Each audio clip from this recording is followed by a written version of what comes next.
Песенният празник, посветен на 1 октомври, Международен ден на хората от третата възраст, уважиха кандидатът за кмет на Плевен и водач на листата Найден Зеленогорски и кандидати за общински съветници от политическа партия Българска нова демокрация. Събитието бе организирано със съдействието на община Плевен и открито от заместник кмета Свилен Янков.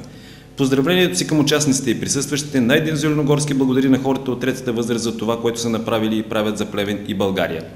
Ще запазим и през следващия мандат безплатния градски транспорт за пенсионерите и ще съхраним преференциите за различни групи граждани на общината.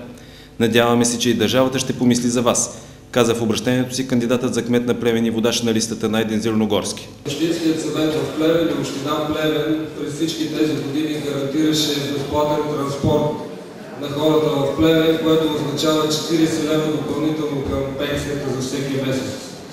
Ако сметнете едно пътуване на ден и едно връщане, 1,40. По 30 дена 42 лева.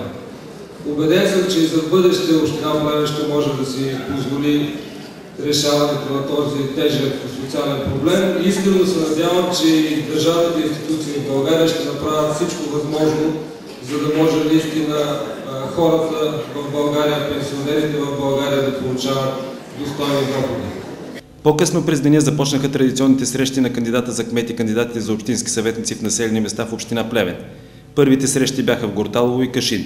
На 4 октомври от 18 часа в драматичен театър Иван Радоев ще се проведе предизборна среща с председателите на СДС Мартин Димитров, на ДСБ Иван Костов, на партия Българска нова демокрация Васимир Радулов и с кандидатите за президент и вице-президент на Обединената десница Румен Христов и Емануил Йорданов.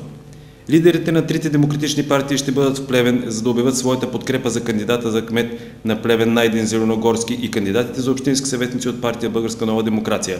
Купуването и продаването на гласове е престъпление.